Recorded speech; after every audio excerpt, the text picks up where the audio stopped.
Hello everyone, myself doctor Faisal Ahmad Khan. और हमने जो cell cycle in cell division वाला चैप्टर कंप्लीट किया था, उसके अब क्वेश्चंस हम देखने जा रहे हैं। इसमें 75 क्वेश्चन जो है तो हम स्ट्रेट फॉरवर्ड जो पूछे जाते हैं, स्टेटमेंट वाइज होते हैं, स्ट्रेट फॉरवर्ड होते हैं। मतलब इसमें एक वर्ड का आंसर होता है पहले वाले क्वेश्चन, और कुछ कुछ कॉन्सेप्चुअल क्वेश्चन है वो कवर करते हैं। फिर लास्ट में जो अपन देखेंगे लेंदी वाले स्टेटमेंट वाइज और असर्शन रीजन वाले जो क्वेश्चन होते हैं वो कवर करेंगे। तो हम स्टार्ट करते हैं। Question number 1, average cell cycle time of a typical human cell in culture is about.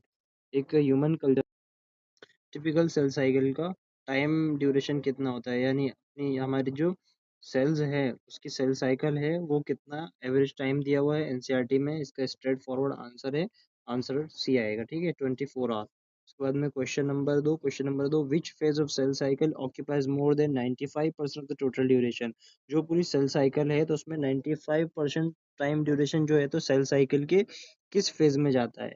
तो स्ट्रेट फॉरवर्ड आंसर है इसका option number B, interphase. Interphase में क्या आएगा अपना G1S G2 फेज आएगा, और बाकी जो 5% बचता है वो एम फेज में जाता है। उसके बाद में क्वेश्चन नंबर थ्री बोलता है the phase of the cell cycle during which DNA replication occurs.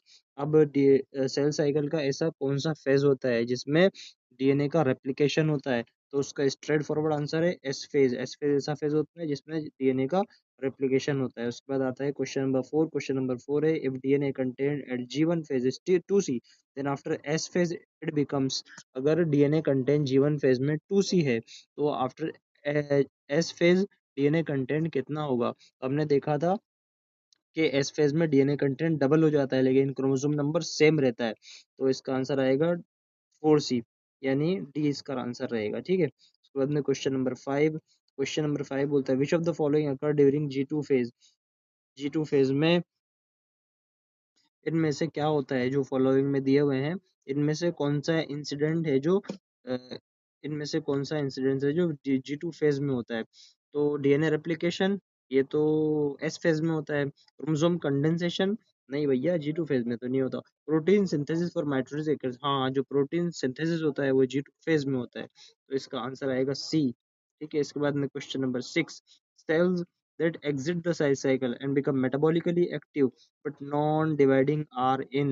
तो इसका आंसर आएगा जी नॉट फेज। ठीक है, अपन ने पढ़ा था जी नॉट फेज, भी इसका आंसर आएगा।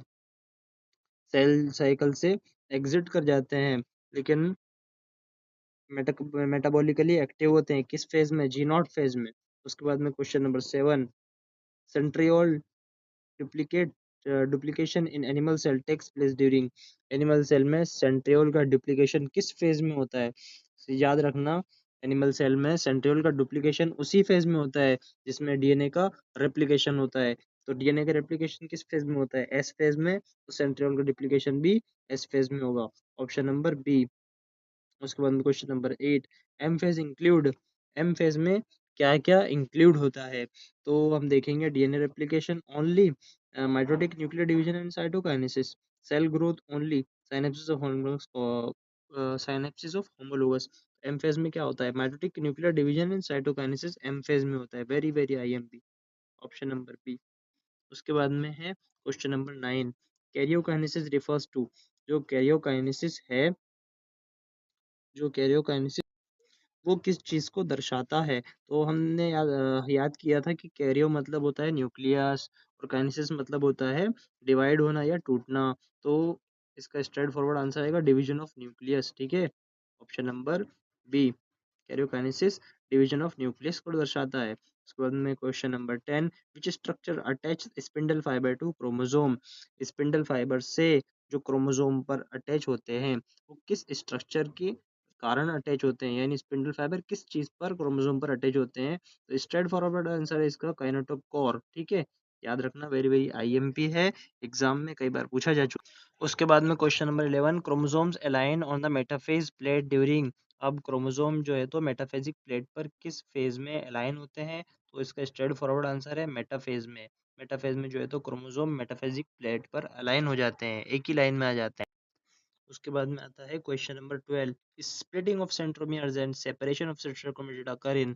अब कौन सा फेज है जिसमें सेंट्रोमियर स्प्लिट कर जाता है यानी कट जाता है, एंड सिस्टर क्रोमेटिड अलग अलग हो जाते हैं, सेपरेट हो जाते हैं। तो इसका आंसर है एनाफेज ऑफ माइटोसिस। एनाफेज में जो है तो स्प्लिटिंग ऑफ सेंट्रोमियर होता है। उसके बाद में आता है तुम्हारा क्वेश्चन नंबर 13। क्वेश्चन नंबर 13 बोलता है formation of cell plate during cytokinesis is characteristics of. तो जो फॉर्मेशन ऑफ सेल प्लेट है साइटोकाइनेसिस में, वो किसकी कैरेक्टरिस्टिक है? तो हमने देखा था प्लांट सेल की कैरेक्टरिस्टिक है, और हमने ये भी अच्छे से देखा था कि सेल प्लेट मेथड से साइटोकाइनेसिस कैसे होता है। बीच में एंडोप्लाज्मिक रेटिकुलम और गोल्जी कॉम्प्लेक्स के जो टुकड़े हैं वो जमना चालू होते हैं, और ये सेंट्रीफ्यूगल अरेंजमेंट होता है, मतलब सेंटर की तरफ से होता है बेटा। वेरी वेरी आईएमपी पॉइंट ये भी याद रखना। उसके बाद में आता है क्वेश्चन नंबर 14। क्वेश्चन नंबर 14 बोलता है the Aurora ester structures radiating from centrosome are called। Centrosome से जो एस्टर्स, अपने इसको ऐसे याद किया था कि इस तरह सूरज की जो रोशनी होती है, जो धूप होती है, सूरज की किरणें जो होती है, अपन बचपन में कैसे बनाते थे, उस तरह से एस्टर का फॉर्मेशन होता है। तो radiates from chromosome are called. तो उसको क्या बोलते हैं? तो इसका आंसर है स्पिंडल फाइबर्स एंड एस्टर्स। ठीक है। उसके बाद में इसका आंसर आ गया बी। उसके बाद में question number 15, mitosis this that conserves chromosome number is called. ऐसी माइटोसिस जिसमें क्रोमोसोम नंबर बराबर रहता है, कंजर्व रहता है, यानी उसको अपन ने इक्वेशनल डिवीजन बोला था। ठीक है। इसका आएगा ऑप्शन नंबर बी। उसके बाद में question number 16, which of the following is major significance of mitosis. तो इसमें बोला है जो माइटोसिस है उसका मेजर सिग्निफिकेंस क्या है? Production production of gametes. नहीं भाई, प्रोडक्शन ऑफ गैमेट्स जो है तो माइटोसिस का सिग्निफिकेंस नहीं हो सकता, ये तो मियोसिस का था। उसके बाद में इंक्रीजिंग क्रोमोसोम नंबर भी जो है तो मियोसिस से रिलेटेड है। Growth and tissue repair, yes, mitosis का मेजर सिग्निफिकेंस यही तो है, ग्रोथ करना और ग्रोथ करना एंड टिश्यू को रिपेयर करना, ऑप्शन नंबर सी। उसके बाद में question number 17, in which cell is mitosis generally restricted in animal cell animal. तो इसको सिंपल लैंग्वेज में अपन अगर क्वेश्चन को देखें तो बोल रहा है कि माइटोसिस जनरली एनिमल सेल में किन सेल में होती है? डिप्लॉयड में होती है या हैप्लॉयड में होती है? तो हमने याद किया था डिप्लॉयड सेल में होती है और सोमेटिक सेल में होती है। इसका ऑप्शन नंबर बी आएगा। ठीक है। उसके बाद में है question number 18, an example of haploid mitosis occur in. जो हैप्लॉयड माइटोसिस है उसके होने, यानी ऐसा एग्जाम्पल जिसमें हेप्लॉइड सेल में माइटोसिस होती है, इसका एग्जाम्पल है एनसीईआरटी में मेल हनी बी। ठीक है बेटा, ये एग्जाम्पल याद रखना क्योंकि एनसीईआरटी में और क्वेश्चन में अगर पूछा जाएगा तो यही एग्जाम्पल पूछा जाएगा। ठीक है। तो option number B male honey bee जो है तो हेप्लॉइड होता है, और इसमें जो फीमेल होती है वो डिप्लॉयड होती है बेटा, याद रखना। उसके बाद में the X shape structure seen in diplotene are called. जो डिप्लोटीन स्टेज होता है मियोसिस मियोसिस फर्स्ट का प्रोफेज का जो मियोसिस फर्स्ट के प्रोफेज में जो डिप्लोटीन स्टेज होता है उसमें जो एक्स शेप स्ट्रक्चर होता है वो, उस स्ट्रक्चर को क्या कहते हैं? बेटा याद रखना, एज इट इज पूछा जाएगा ये। इसको क्याज्मेटा बोलते हैं, जो एक्स शेप स्ट्रक्चर होता है मियोसिस फर्स्ट के प्रोफेज फर्स्ट में। ठीक है। उसके बाद में आता है क्वेश्चन नंबर 20। क्वेश्चन नंबर 20 बोलता है क्रोजिंग और अकर प्राइमरली ड्यूरिंग विच सब स्टेज ऑफ प्रोफेस फर्स्ट। जो क्रॉसिंग ओवर है वो प्रोफेस फर्स्ट किस स्टेज में होता है? तो जो क्रॉसिंग ओवर है वो प्रोफेस फर्स्ट के पेकाइटिन स्टेज में होता है। ठीक है। Option number C. उसके बाद में क्वेश्चन नंबर 21। क्वेश्चन नंबर 21 बोलता है the complex that holds homologous chromosome together during synapses. जो कॉम्प्लेक्स स्ट्रक्चर होता है जो होमोलोगस क्रोमोसोम को टुगेदर ज्वाइन करके रखता है, उसको अपन क्या बोलते हैं? साइनेप्टोनिमल कॉम्प्लेक्स बोलते हैं। ठीक है। अपन ने प्रोटीन बनाया था G2 फेज में, वो यहाँ पे काम आता है, जो होमोलोगस क्रोमोसोम्स को जोड़ने के काम आता है। उसके बाद में पूछा है, ठीक है, पहले इसका लगा देते हैं ऑप्शन नंबर बी। उसके बाद में पूछा है a paired homologous chromosome unit four chromatid is called. A paired homologous chromosome chromosome homologous chromosome का जो पेयर होता है उसको क्या बोलते हैं? उसको टेट्राड बोलते हैं या बाइवेलेंट बोलते हैं? Option number B. उसके बाद में क्वेश्चन पूछा है 23 नंबर का question, recombination nodule are associated with. जो रिकॉम्बिनेशन नोड्यूल है वो किससे एसोसिएट करता है, किससे जुड़ा हुआ? तो बेटा याद रखना, जो पेकाइटिन स्टेज में क्रॉसिंग ओवर होता है उसमें जो है तो रिकॉम्बिनेशन नोड्यूल बनता है। तो ऑप्शन नंबर बी आएगा इसका आंसर। उसके बाद में क्वेश्चन नंबर 20। तो ये कहता है टर्मिनलाइजेशन ऑफ क्याज़्मिटा occurs in, जो क्याज़्मिटा है उसका टर्मिनलाइजेशन किस स्टेज में होता है? तो हमने देखे थे डाइकाइनेसिस में क्याज़्मिटा का टर्मिनलाइजेशन होता है। वेरी वेरी आईएमपी, ठीक है, डाइकाइनेसिस। उसके बाद में है क्वेश्चन नंबर 25। क्वेश्चन नंबर 25 क्या कहता है?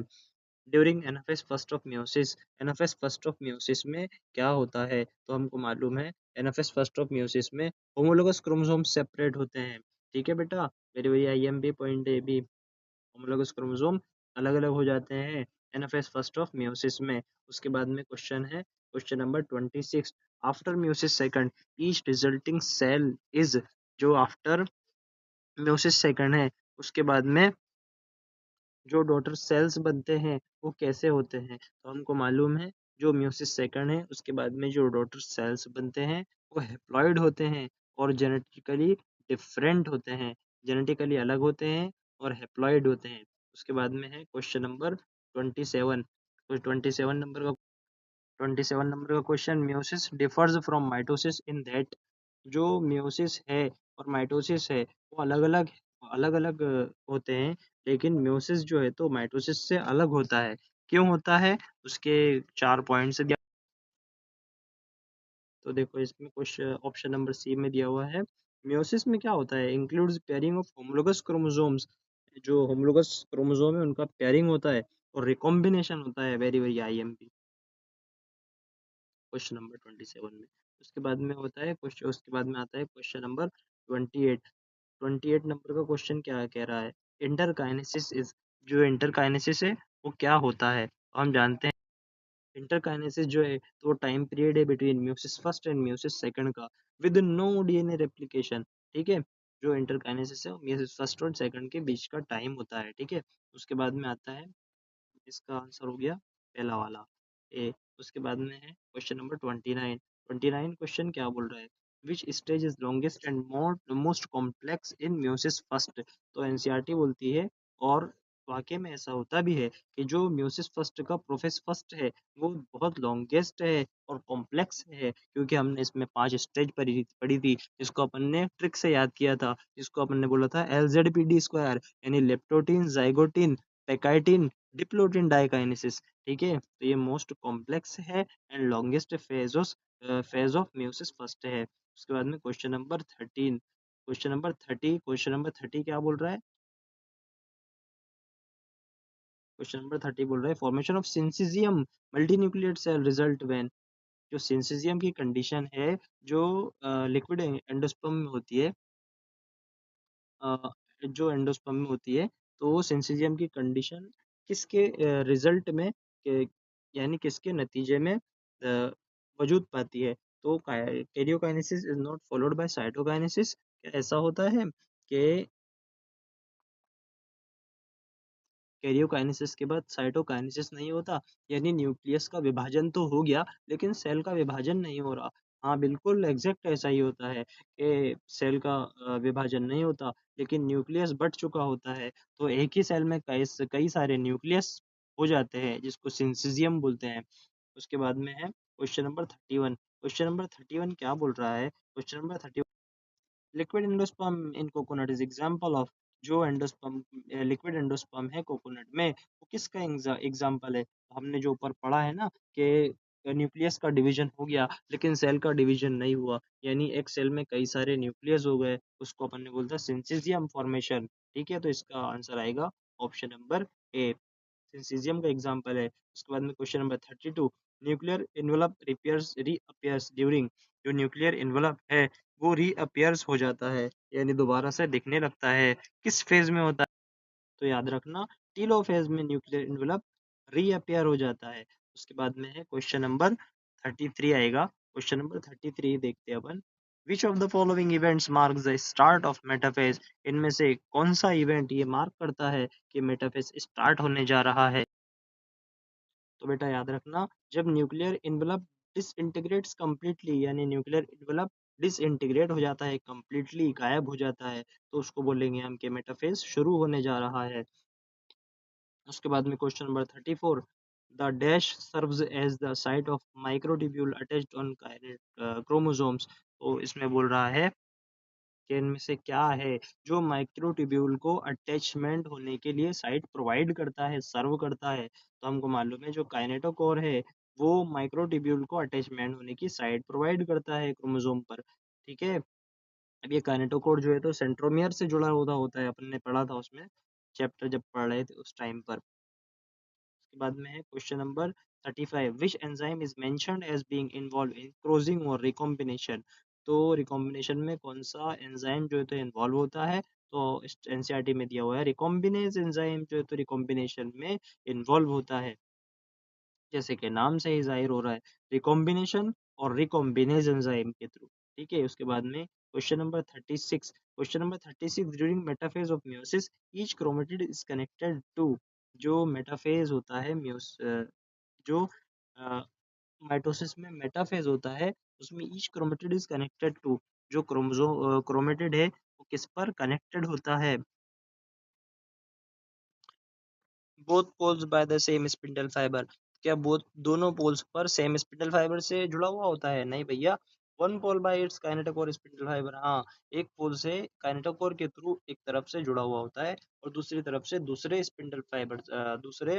स्पिंडल फाइबर से काइनेटोकोर के थ्रू दूसरे पोल पर जुड़ा हुआ होता है। तो ऑप्शन नंबर आएगा बी। उसके बाद में है क्वेश्चन नंबर 37, क्वेश्चन नंबर 37 बोल रहा है in plant cytokinesis the new cell wall begins with the formation of. जो प्लांट सेल में साइटोकाइनेसिस हुई उसमें जो न्यू सेल वॉल बनी विद द फॉर्मेशन ऑफ, वो किसके थ्रू बनी? तो सेल प्लेट मेथड के थ्रू बनी। ठीक है, उसके बीच में क्या बन जाता है? मिडिल लेमेला बन जाता है और सेल वॉल डिवाइड कर जाती है, अलग अलग बन जाती है।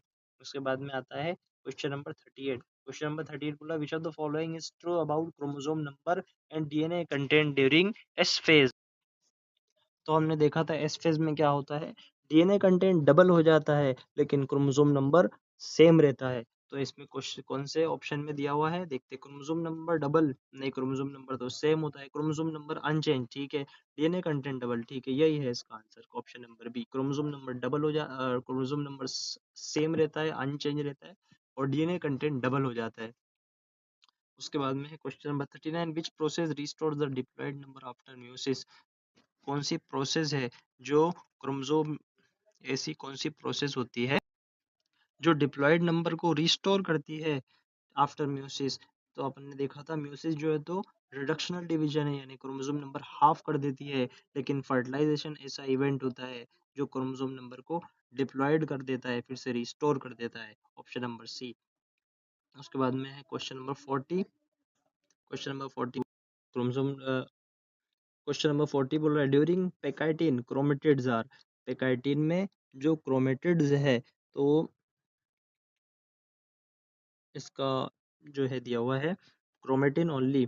जो पेकाइटिन में क्रोमेटिड्स है इसमें ऑप्शन नंबर है क्रोमेटिड ओनली और क्रोमेटिन ओनली। ऑप्शन नंबर भी डिस्टिंक्ट एंड 4 क्रोमेटिड विजिबल पर बाइवेलेंट। ठीक है, जो पेकाइटिन है उसमें क्रोमेटिड होता है वो डिस्टिंक्ट होता है और 4 क्रोमेटिड विजिबल होते हैं, जिसको हम बाइवेलेंट या टेट्राड बोलते हैं। ठीक है, ऑप्शन नंबर बी। उसके बाद में क्वेश्चन नंबर 41, और क्वेश्चन नंबर 41 क्या बोल रहा है, the plane of alignment of chromosome at metaphase is called the metaphasic plate. जो क्रोमोसोम है मेटाफेज में अलाइन होते हैं जिस लाइन पर उसको, जिस प्लेन पर, उसको क्या बोलते हैं? मेटाफेजिक प्लेट बोलते हैं।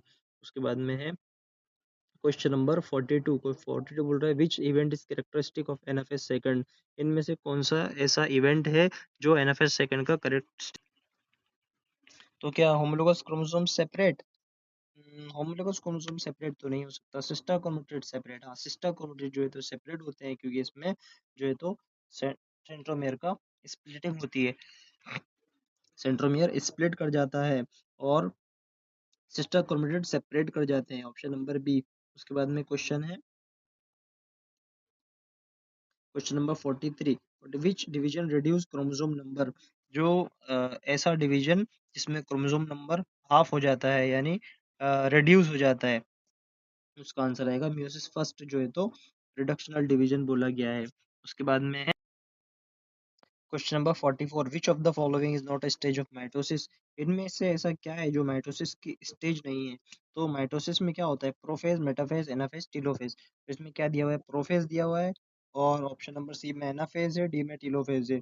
तो आंसर आएगा B, S phase. S phase जो है तो सेल साइकिल की स्टेज है, माइटोसिस की स्टेज नहीं है। ठीक है, ऑप्शन नंबर बी। उसके बाद में है क्वेश्चन नंबर 45। 45 क्वेश्चन बोल रहा है क्रोमोसोम्स कंडेंसेशन स्टार्ट इन, जो क्रोमोसोम है उनका कंडेंसेशन होता है वो किस स्टेज में स्टार्ट हो जाता है? तो जीवन फेज में नहीं होता, एस फेज में भी नहीं होता, प्रोफेज ऑफ एम फेज में होता है क्रोमोसोम का कंडेंसेशन स्टार्ट। तो ऑप्शन नंबर सी आएगा इसका आंसर। उसके बाद में है question number 46, which of the following best explains why sales undergo mitosis? इसमें से क्या बेस्ट एक्सप्लेन करता है कि माइटोसिस सेल में क्यों होती है? टू रिड्यूस डीएनए कंटेंट, क्या डीएनए कंटेंट को रिड्यूस करने के लिए होती है? नहीं भैया। To produce genetically diverse gametes, नहीं, गैमेट्स के लिए भी माइटोसिस नहीं होती, वो तो म्यूसिस के थ्रू डिवाइड करते हैं। To grow and replace damage cell, हाँ, माइटोसिस ग्रो करने के लिए होती है, और जो डैमेज सेल है उनको रिप्लेस करने के लिए होती है। ऑप्शन नंबर सी इसका करेक्ट आंसर है। उसके बाद में क्वेश्चन नंबर 47 क्वेश्चन बोल रहा है kinetochore is located at the, जो काइनेटोकोर होती है वो कहाँ लोकेटेड होती है? वो सेंट्रोमियर पे लोकेटेड होती है, याद रखना, वेरी वेरी आईएमपी, ठीक है, स्ट्रेट फॉरवर्ड कई बार पूछा जा चुका है प्रीवियस ईयर एग्जाम में, प्रीवियस ईयर क्वेश्चन आ चुका है ये। उसके बाद में आता है क्वेश्चन नंबर 48। 48 नंबर का क्वेश्चन बोल रहा है in which phase are chromosomes most easily studied for morphology? इन में से किस स्टेज में क्रोमोसोम की मॉर्फोलॉजी जो है तो बहुत अच्छे से इजीली स्टडी की जा सकती है? तो बेटा याद रखना, मेटाफेज एक ऐसा फेज होता है जिसमें क्रोमोसोम के स्ट्रक्चर की स्टडी इजीली हम कर सकते हैं। उसके बाद में आता है question number 49, which of the following statement about meiosis second is correct? Meiosis second के पर्सपेक्टिव में कौन सा स्टेटमेंट करेक्ट?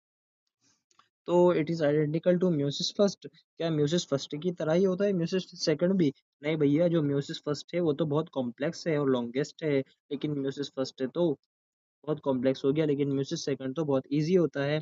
ठीक है, तो ये तो नहीं हो सकता। उसके बाद में इट रिजेंबल्स माइटोसिस, हाँ, जो म्यूसिस सेकंड है वो माइटोसिस की तरह होता है, ऑप्शन नंबर बी इसका आंसर करेक्ट। उसके बाद में question number 50, the stage when nucleolus and nuclear envelope reform is, ऐसा ऐसा कौन सा स्टेज है जिसमें न्यूक्लियोलस और न्यूक्लियर एनवेलप रीफॉर्म होते हैं? तो बेटा टीलोफेज ऐसा स्टेज होता है जिसमें nucleolus and nuclear envelope reform होते हैं। उसके बाद में question number 51, which of these contributes directly to genetic variability during meiosis? इसमें पूछा है मियोसिस में ऐसा क्या है जो जेनेटिक वेरिएबिलिटी के लिए कंट्रीब्यूट करता है, डायरेक्टली कंट्रीब्यूट करता है? तो बेटा सीधे आंसर है इसका क्रोजिंग ओवर एंड इंडिपेंडेंट असॉर्टमेंट, जो होता है जिसकी वजह से जो है तो डायरेक्टली जेनेटिक वेरिएबिलिटी आती है। उसके बाद में है अपना क्वेश्चन नंबर 52। 52 है डायड रेफर्स टू, जो एक डायड में ये होता है कि टू सिस्टर क्रोमेटिड जो है तो वो जुड़े हुए होते हैं रेप्लिकेशन के बाद। ठीक है, इसका आंसर आ जाएगा बी। उसके बाद में question number 53, which cell type commonly does not divide in adult animals? Adult animal में कौन से सेल्स होते हैं जो कॉमनली डिवाइड नहीं? तो बेटा जो हमारे हार्ट के सेल्स होते हैं, कार्डियक मसल के सेल होते हैं, वो जनरली डिवाइड नहीं करते, ऑप्शन नंबर सी इसका आंसर है।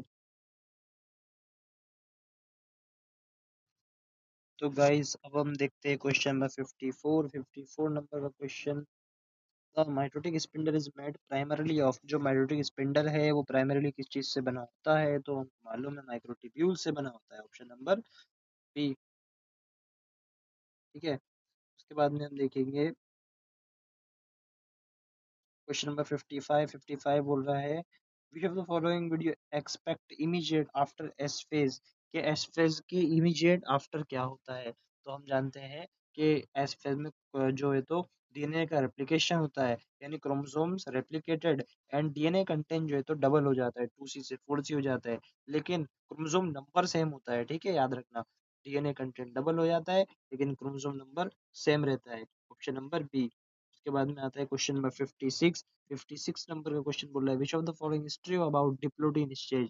डिप्लोटिन स्टेज के लिए क्या सही है? तो हम जानते हैं कि विच of the following is true about diplotene stage, जो डिप्लोटीन स्टेज है उसके लिए क्या सही है, तो हमको मालूम है homologous chromosome begins to separate except in कैजमेटा।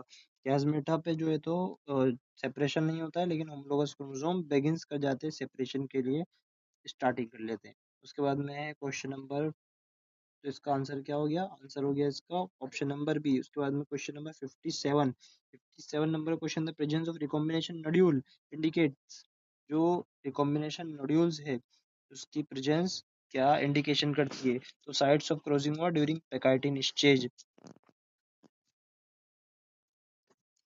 तो जो रिकॉम्बिनेशन नोड्यूल्स है वो क्रोसिंग ओवर की साइड जो पैकाइटिन स्टेज में होती है उसको इंडिकेट करती है। उसके बाद में चलो इसका क्या आ गया फिर, क्वेश्चन आंसर हो गया ऑप्शन नंबर बी। उसके बाद में question number 58, which event is unique to meiosis first but not to meiosis second, इनमें से कौन सा इवेंट ऐसा है जो कि म्यूसिस फर्स्ट के लिए है लेकिन म्यूसिस सेकंड के लिए नहीं है। सिस्टर क्रोमेटिड सेपरेशन, जो सिस्टर क्रोमेटिड है वो सेपरेशन करते हैं क्या, लेकिन ये तो म्यूसिस सेकंड में होगा, म्यूसिस फर्स्ट में नहीं होगा। तो हम लोग क्रोमोसोम पेयरिंग एंड सेपरेशन, हाँ हम लोग क्रोमोसोम पेयर करते हैं और सेपरेशन करते हैं किसमें, म्यूसिस फर्स्ट में, लेकिन म्यूसिस सेकंड में नहीं करते। इसका आंसर आ गया ऑप्शन नंबर बी। उसके बाद में क्वेश्चन नंबर 59, 59 नंबर का क्वेश्चन क्या बोला, the reason why mitosis is essential for restoring nucleocytoplasmic ratio, जो माइटोसिस है वो न्यूक्लियोसाइटोप्लाज्मिक रेशियो को रिस्टोर करने के लिए क्यों जरूरी है, क्या आवश्यक है, तो इसका ऑप्शन नंबर बी है, it restores ratio disturb during cell growth by dividing cell into two, जो सेल अपने आप को ग्रोथ करके डिवाइड करते हैं इनटू टू में, उससे न्यूक्लियोसाइटोप्लाज्मिक रेशियो डिस्टर्ब हो जाता है, उसको जो है तो वापस से रिस्टोर करने के लिए न्यूक्लियोसाइटोप्लाज्मिक रेशियो को रिस्टोर किया जाता है, तो ये जरूरी होता है। तो ऑप्शन नंबर आएगा इसका बी। उसके बाद में question number 60, which of the following characterized diakinesis, इनमें से क्या डाइकाइनेसिस की कैरेक्टरिस्टिक है, तो हम जानते हैं डाइकाइनेसिस जो है तो प्रोफेस फर्स्ट की एक लास्ट स्टेज है, तो उसके बाद में क्रोमोसोम जो है तो मेटाफेज में जाएगा, तो कंडेंसेशन इसमें स्टार्ट हो जाना चाहिए, मेटाफेज में कंडेंसेशन हो जाना चाहिए।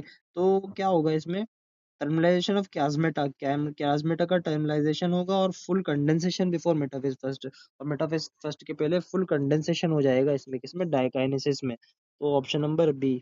उसके बाद में question number 61, 61 question, at the end of meiosis second number chromosome पर सेल कंपेयर टू पेरेंट्स, जो म्यूसिस सेकंड है उसमें पेरेंट सेल से कंपेयर में जो है तो डॉटर सेल्स कितने होते हैं, सेम एंड डिप्लॉयड, डिप्लॉयड तो नहीं होते, हैप्लॉयड ही बचते हैं, और सेम भी नहीं होते, हाफ हो जाते हैं, तो half and haploid, option number B इसका करेक्ट आंसर है।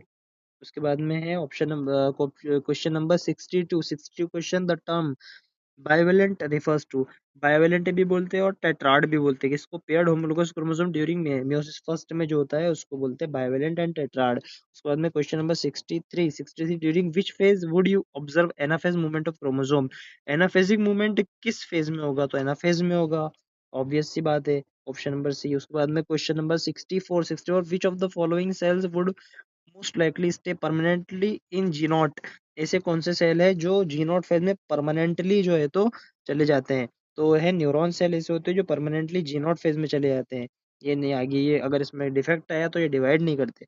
उसके बाद में है question number 65, the metaphase plate is, जो मेटाफेज प्लेट है वो क्या होती है, तो हम जानते हैं कि एक इमेजिनरी प्लेन होता है जिसमें क्रोमोसोम अलाइन करते हैं एट एक अब एट इक्वेटर, ठीक है, इक्वेटर पे अलाइन करते हैं, तो ऑप्शन नंबर बी, क्या इमेजिनरी प्लेन है जिसपे क्रोमोसोम नंबर अलाइन कर रहे हैं। उसके बाद में question number 66, which of the following is not increase by meiosis, इनमें से क्या म्यूसिस के द्वारा बढ़ता नहीं है, genetic variability in population, genetic variability तो बढ़ती है, conservation species specific chromosome number across generation, conservation भी बढ़ता है, chromosome number in gamete compare to parents, क्या क्रोमोसोम नंबर नहीं बढ़ते, हाँ क्रोमोसोम नंबर तो हाफ हो जाते हैं म्यूसिस में, तो इसका आंसर आएगा सी, ऑप्शन नंबर सी। तो और उसके बाद ऑप्शन में देख लेते हैं, possibility of novel gene combination through recombination, हाँ नए रिकॉम्बिनेशन बनते हैं जीन के मिलने से, तो कॉम्बिनेशन भी बढ़ते हैं इसमें। तो option number B is the correct answer. And उसके बाद में question number 67, during telophase of mitosis chromatids, जो टीलोफेज है माइटोसिस का, क्रोमेट उसमें जो क्रोमेटिड जो है तो क्या करते हैं, तो हम जानते हैं माइटोसिस के टीलोफेज में डीकंडेंस हो जाते हैं जो ये क्रोमोसोम, क्रोमेटिड डीकंडेंस हो जाते हैं, न्यूक्लियर नेटवर्क रिफॉर्म होने लगता है। ठीक है, विभाजन हो गया है न्यूक्लियस का, तो न्यूक्लियर नेटवर्क फिर से बनने लगेगा और जो धागे थे वो खुल गए इसमें। तो option number B is the correct answer. उसके बाद में क्वेश्चन नंबर 68 बोल रहा है which statement is correct regarding chromosome at metaphase first. Metaphase first में जो क्रोमोसोम्स होते हैं इक्वेटर पे, मेटाफिजिक प्लेट पे, उसके लिए क्या सही है। तो हम जानते हैं कि जो म्यूसिस फर्स्ट है उसमें तो बाइवेलेंट यानी क्रोमोसोम पूरे पूरे बने रहते हैं, इसमें स्प्लिटिंग ऑफ सेंट्रोमियर नहीं होता। उसके हिसाब से अब अपन देखते हैं option sister chromatid. Sister chromatid attach opposite pole, तो सिस्टर क्रोमेटिड तो अपोजिट पोल पर अटैच नहीं होगा। Homologous pairs bivalent aligned equator, हाँ बाइवेलेंट जो है तो इक्वेटर पे अलाइन करेंगे। Option number B is the correct answer of question number 68। उसके बाद में question number 69, in meiosis how many nuclear division follow a single round of DNA replication. In meiosis how many nuclear division, तो nuclear division 2 times होता है और 1 round of DNA replication होता है। तो option number B is the correct answer. So में question number 70 बोल रहा है which of the following best explain why meiosis is important in evolution. इनमें से क्या बेस्ट एक्सप्लेन करता है कि म्यूसिस जो है तो इवोल्यूशन के लिए इम्पोर्टेंट है। तो अपन देखते हैं इसमें option 8 maintains exact clone of parent, नहीं एग्जैक्ट क्लोन नहीं बनाएगा। Increase genetic variability which is raw material for evolution, ये जो है तो जेनेटिक वेरिएबिलिटी को इंक्रीज करता है जो कि इवोल्यूशन के लिए रॉ मटेरियल का काम करता है। Option number B is the correct answer of question number 70। उसके बाद में question number 71, in animal cells cytokinesis occur by formation of. Animal cell में साइटोकाइनेसिस कैसे होता है, यानी साइटोप्लाज्म का विभाजन कैसे होता है, सेल प्लेट से होता है, नहीं सेल प्लेट से तो प्लांट सेल में होता है। Option number B cleavage furrow method से, हाँ फरो मेथड से होता है। और अपन ने देखे थे सेंट्रीपिटल अरेंजमेंट होता है, ठीक है, यानी सेंटर की तरफ जो है तो फरो डिपेंस करता है। तो इसका आंसर आ जाएगा ऑप्शन नंबर बी। उसके बाद में question number 72, the event pairing of homologous chromosome synapses occur during, जो सिनेप्सिस है वो किस स्टेज में होता है। तो बहुत ही आसान आंसर है इसका, प्रोफेस फर्स्ट ऑफ मेयोसिस में जो है तो सिनेप्सिस होता है। ठीक है, अपन ने इसमें 5 स्टेज पढ़ी थी प्रोफेस फर्स्ट में, जो कि था लेप्टोटीन, एलजेडपीटी स्क्वायर से अपन इसको याद किया था, leptotene, zygotene, pachytene, diplotene and diakinesis. ठीक है, उसके बाद में क्वेश्चन नंबर आता है 73 बोल रहा है which of these statement is true for mitosis. इनमें से माइटोसिस के लिए क्या सही है। It produce four haploid cell, क्या ये फॉर हैप्लॉइड सेल प्रोड्यूस, नहीं ऐसा तो नहीं है। It includes crossing over between non sister, crossing over तो माइटोसिस में हो गई, नहीं वो तो मियोसिस में होगा। It conserve chromosome number in daughter cells, हाँ ये जो है तो डॉटर सेल में क्रोमोसोम नंबर को कंजर्व करता है, इसलिए इसको इक्वेशनल डिवीजन भी बोलते हैं माइटोसिस को। ठीक है, तो इसका ऑप्शन नंबर सी आ जाएगा आंसर करेक्ट। उसके बाद में question number 74, which phenomena results from failure of cytokinesis after karyokinesis. ऐसा कौन सा फिनोमेना है जो कि फेलियर को दर्शा रहा है साइटोकाइनेसिस की कैरियोकाइनेसिस के बाद, यानी न्यूक्लियस तो डिवाइड कर गया लेकिन सेल डिवाइड नहीं कर पाया। तो हम जानते हैं सिंसीजियम की कंडीशन होती है, liquid endosperm, endosperm of coconut में होती है, मल्टी न्यूक्लिएट कंडीशन होती है, यानी न्यूक्लियर तो डिवाइड कर जाता है, एक ही सेल में कई सारे न्यूक्लियस बन जाते हैं जिसको सिंसीजियम बोलते हैं। इसका option number B is the correct answer. उसके बाद में question number 75, which is observed as the most condensed chromosome form best seen under microscope during cell division। तो इनमें कौन सा स्टेज ऐसा है जिसमें मोस्ट कंडेंस क्रोमोसोम नजर आता है।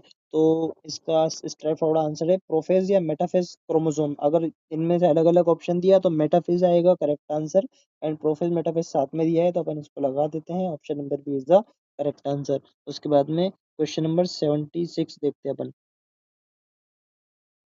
हाँ गाइस, तो अभी तक के हमने जो 75 क्वेश्चन तक के 74 क्वेश्चन तक के देखा है, वो जो तो स्ट्रेट फॉरवर्ड और कॉन्सेप्चुअल क्वेश्चंस थे। अब जो लेंदी क्वेश्चंस आते हैं मेनली असर्शन रीजन टाइप आते हैं, उनको हम डिस्कस करेंगे यहाँ से। तो क्वेश्चन नंबर 75 से अपन देखते हैं इसको। क्वेश्चन नंबर 75, ठीक है। Interphase is not resting phase. Interface को रेस्टिंग फेज क्यों नहीं कहा जा सकता? या हम इसको सीधे से बोल सकते हैं कि इंटरफेस को रेस्टिंग फेज नहीं कहा जा सकता। ये बात तो सही है, क्योंकि interphase includes active growth, DNA replication and preparation for division. ये बात भी सही है। तो assertion and reason both correct, and reason is correct explanation of assertion. ठीक है, तो option number A is the correct.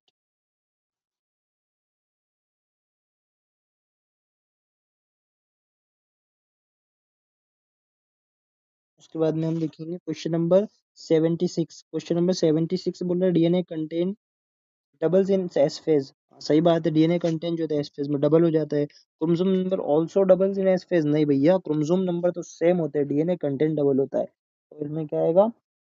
assertion is true but reason is false. तो ऑप्शन नंबर सी इसका आंसर है। उसके बाद में क्वेश्चन नंबर 77 बोल रहा है centriole duplicates occur in S phase of animal cell. हाँ, एनिमल सेल में जो है तो सेंट्रियोल एस फेज में डुप्लीकेट करते हैं। This ensure spindle formation during mitosis. ये भी सही है, तो इसका ऑप्शन नंबर आ जाएगा ए, सही आंसर। उसके बाद में question number 78 crossing over increase genetic variability. सही बात है, crossing over occurs between non sister chromatid of homologous chromosomes. जो क्रोजिंग ओवर है, crossing over occurs between non sister chromatids of homologous chromosomes. तो ये भी सही है, तो ऑप्शन नंबर इसका आ जाएगा A, both assertion and reason are true. उसके बाद में क्वेश्चन नंबर 79 assertion है metaphase is the best stage to study chromosome morphology. ये बात बिल्कुल सही है। At metaphase chromosome are maximally condense and align on equator. ये बात भी बिल्कुल सही है, इसका भी ऑप्शन नंबर ए आ जाएगा आंसर। उसके बाद में है क्वेश्चन नंबर 80। assertion है anaphase first of meiosis resembles anaphase of mitosis. जो म्यूसिस का एनाफेज फर्स्ट है वो माइटोसिस के एनाफेज की तरह ही होता है? नहीं, बहुत अलग होता है। In both stage centromere split and sister chromatid separate. Both में क्या सिस्टर सेंट्रोमियर स्प्लिट करता है? नहीं भैया, नहीं करता। तो दोनों ही गलत है ये तो। assertion and reason both are wrong. तो इसमें ऑप्शन तो दिया नहीं है, पर मर्जी से इसमें ऑप्शन नहीं, ऑप्शन नंबर ई बना लेते अपन। ठीक है, और इसको करेक्ट कर देते। ऐसे एग्जाम में मत करके आना।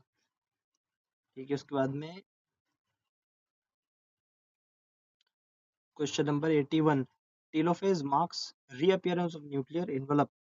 असर्सन बोल रहा है जो टीलोफेज है वो मार्क करता है रीअपियरेंस ऑफ न्यूक्लियर एनवलप को। सही बात है, nuclear membrane reform around chromosome when they reach poles and start decondensing. ठीक है, ये भी सही है, तो इसका भी हो जाएगा ऑप्शन नंबर ए। उसके बाद में क्वेश्चन नंबर 82 म्यूसिस फर्स्ट को रिडक्शनल डिवीजन। म्यूसिस फर्स्ट को रिडक्शनल डिवीजन बोलते हैं। सही बात है, it reduce chromosome number two half bye separating of homologous chromosomes. क्या ये क्रोमोसोम नंबर को हाफ कर देता है? बिल्कुल सही बात है, तो इसका भी option number A, both are correct. ठीक है, उसके बाद में question number 83 a cytokinesis in plant cell occur by cleavage furrow. नहीं, प्लांट सेल में तो सेल प्लेट मेथड से होता है, और एनिमल सेल में फॉरो मेथड से होता है। Plant cell form cell plate at equator for cytokinesis. हाँ, जो प्लांट सेल है वो सेल प्लेट बनाती है। तो इसमें जो है तो assertion is false, reason is true। तो ऑप्शन नंबर डी। उसके बाद में question number 84 क्याज्मेटा appears during diplotene stage. Diplotene stage में क्याज्मेटा नजर आता है, क्या ये सही बात है? हाँ, बिल्कुल सही बात है। जो डिप्लोटीन स्टेज में क्याज्मेटा नजर आता है, क्याज्मेटा रिप्रेजेंट साइड ऑफ क्लोजिंग, और ये भी सही बात है। तो बोथ आर करेक्ट, फिर से अगेन वही आंसर। उसके बाद में है statement wise consider the following statement about G naught phase। cells are metabolically active but non dividing। क्या cells metabolically active होते हैं लेकिन divide नहीं करते? तो cells जो है तो G naught में metabolically active होते हैं लेकिन divide नहीं करते। Neurons ever remains permanently in this phase. क्या न्यूरॉन्स जी नॉट फेज में परमानेंटली होते हैं? हाँ, ये भी सही बात है। Cells can reenter cell cycle from G nought phase. क्या सेल जी नॉट फेज से सेल साइकिल में दोबारा एंटर कर सकते हैं? ये भी सही है, तो इसका ऑप्शन नंबर आ जाएगा ए। उसके बाद में है question number 86 regarding crossing over. Crossing over के रिगार्डिंग क्या सही है? तो इट अकर्स ड्यूरिंग पैकाइटिन। क्या क्रोजिंग ओवर पैकाइटिन में होता है? हाँ, सही बात है। It involve non sister chromatid.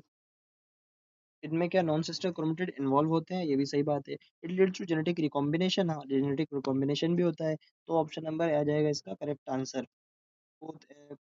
जो है तो ए फर्स्ट सेकंड एंड थर्ड दोनों करेक्ट है। उसके बाद में question number 87, during mitosis, mitosis के दौरान सिस्टर क्रोमेटिड सेपरेटेड इनफ है। हाँ सही बात है, सेंट्रोमियर स्प्लिट करता है, सिस्टर क्रोमेटिड सेपरेट हो जाते हैं। Total cells are genetically identical, हाँ टोटल सेल जो है तो जेनेटिकली आइडेंटिकल होती है। क्रोमोसोम नंबर रिमेन्स कांस्टेंट, हाँ बिल्कुल क्रोमोसोम नंबर कांस्टेंट होता है, तो ऑप्शन नंबर ए इसका भी करेक्ट आंसर है। उसके बाद में है question number 88, features of meiosis second includes, जो फीचर्स हैं मियोसिस सेकंड में इंक्लूड्स वो है इट रिजेंबल्स माइटोसिस, क्या ये माइटोसिस की तरह होता है? नहीं, पहला वाला गलत है।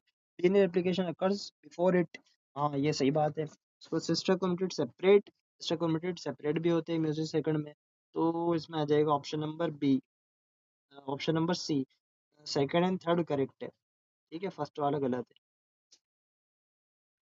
Second and third option number C. उसके बाद में देखते हैं अपन question number 89, features of prophase first, prophase first के फीचर्स हैं, तो अपन देखते हैं इसमें। तो 89 बोल रहा है फीचर्स ऑफ प्रोफेस फर्स्ट के फीचर्स है। सिनेप्सिस अकर्स, क्या सिनेप्सिस होती है? हाँ होती है। Crossing over takes place, crossing over भी होता है।